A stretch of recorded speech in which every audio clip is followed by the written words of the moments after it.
Salam möhtərəm dostlar. Bu gördüyünüz bitkinin adı rozmarindir. Başqa adı ilə biberiyyə. Bu bitki məni çoxdan maraqlandırırdı.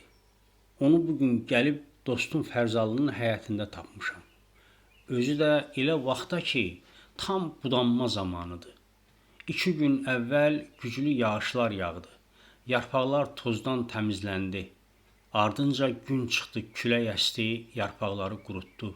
Yarpaqlar səhərlə günortanın arasında yığılsa ən yaxşı vaxt sayılır. Mən də elə həmin saatda Allahın bu əvəzsiz nemətini toplamağa başladım. Qeyd edim ki, hava çəkər, kölgə yerdə 10 gün müddətində qurutmaq olur. Yəni kölgə yerdə qurudulmalıdır. Daha bir şey də əlavə edim. Bu bitkini il boyu toplamaq olar. Amma ən yaxşı vaxt aprel ayının sonu, iyun ayının əvvəlidir. Hər iki vaxtın özünə görə üstünlükləri var. Təzə yarpaqları toplamaq lazımdır. Onlar daha keyfiyyətli olur. Bu bitkinin çox kəskin, yoxşan ətrinə bənzər ətri var. Ümumiyyətlə bu bitki bizim yaxşı tanıdığımız nanəkimilər fəsləsinə aiddir. Yəni o kəskin ətri olan bitkilərdəndir. Əsasən Aralıq dənizi sahillərində yetişsə də bugün dünyanın hər yerində demək olar ki, yetişdirmək. Rozmarin çox güclü müalicəvi təsiri ilə unikal bitkilərdən biridir. Amma baxın, İmişlinin 32-lər kəndində dostumun həyətindədir. Deməli, hər yerdə bitə bilir. Hətta dipçəklərdə də bitirmək olur. Əbədi yaşıldır. Susuzluğa dözümlüdür. Həm gözəl görkəmi var, həm ətri adamı məst eləyir, həm şəfa qaynağıdır. Çiçəklərinin ətri yarpaqlarından daha unikal ətrə sahibdir, amma əsas şəfa mənbəyi yarpaqlarıdır. Onun tərkibində rozmarin turşusu, karsanol, gineol, kamfor və bir çox başqa faydalı efir yağları var. Qısası dostlar, rozmarin əsl kimya xəzinəsidir. Yuvarlaq nəticəni elmi şəkildə belə demək olar. Orqanizmi sərbəst radikallardan qoruyur. Sadə şəkildə isə belə demək olar. Qocalıq prosesini ləngidir. Ağrı acını azaldır. Yəni xüsusən yaşlı adamlar üçün bir şəfa qaynağıdır. Tərkibində bol miqdarda B, C, D, E və K vitaminləri var. Eləcə bu bitki dəmir, kalsium, fosforla da zəngindir. Yəni oynaq, sümük ağrıları üçün əvəzsiz bir nemətdir. Nə edir? Qan dövranını yaxşılaşdırır. Toxumaların bərpasını sürətləndirir. İltihabı azaldır, ağrıları yüngülləşdirir. Sinir sistemini sakitləşdirir. Gözəl ətri rahiyəsi ilə ruha dinclik verir. Bu bitki haqqında ən çox vurğulanan fikir yaddaşı gücləndirməsidir. Hətta deyirlər, qədim Romada, Yunanistanda tələbələr imtahandan öncə başlarına rozmarin çələngi qoyarlarmış ki, yaddaşları güclü olsun. Həzm sistemi, dəri xəstəlikləri, tənəffüs yolu xəstəlikləri, hamısı üçün rozmarin yaxşı bir dərmandır.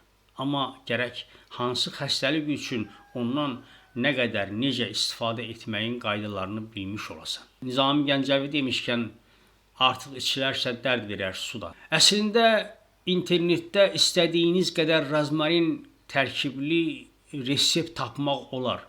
Mən sümük, oynaq ağrılarından əziyyət çəkirəm. Ona görə də daha çox bu sahəni öyrənməyə çalışdım və bu sahə üzrə bir neçə resepti sizə çatdırmaq istəyirəm. Birinci deyəcəyim resept çay kimi içilən bir tərkibdən ibarətdir. Deməli, 2 çay qaşığı qurudulmuş rozmarin yarpağı, 1 çay qaşığı qurudulmuş zəncəfil tozu, yaşı da ola bilər.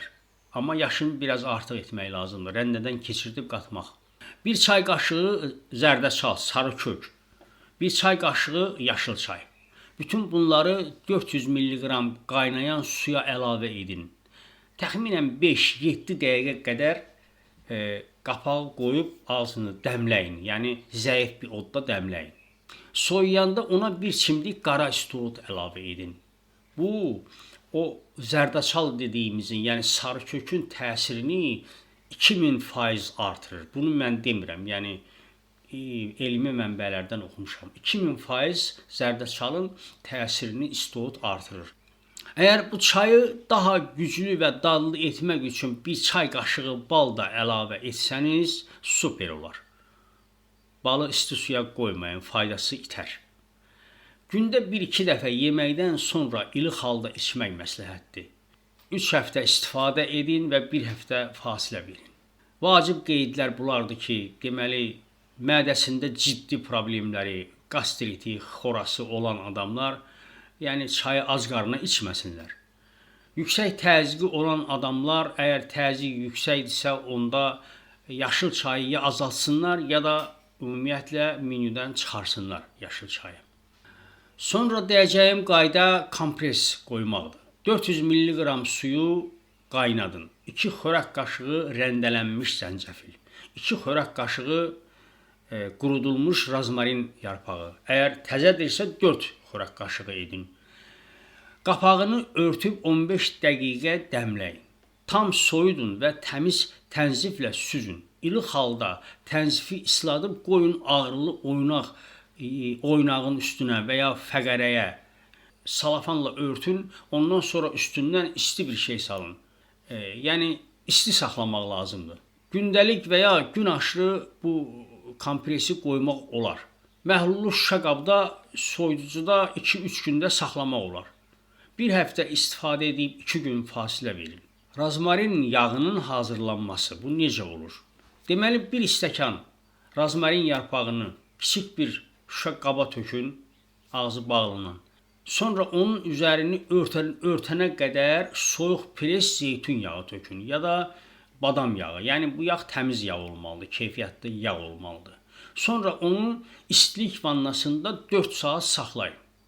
Qeyd edeyim ki, bu 4 saat saxlamanın əvəzinə 12 gün günəş altında da saxlamaq və hər gün qarışdırmaq qaydası ilə saxlamaq olar və yetişdirmək olar. O daha üstündür. Amma necə deyərlər, tez bazar olması üçün 4 saat isti vannada saxlamaq lazımdır. Bu istiliyin temperaturun dərəcə, yəni 60 dərəcədən yüksək olmamalıdır.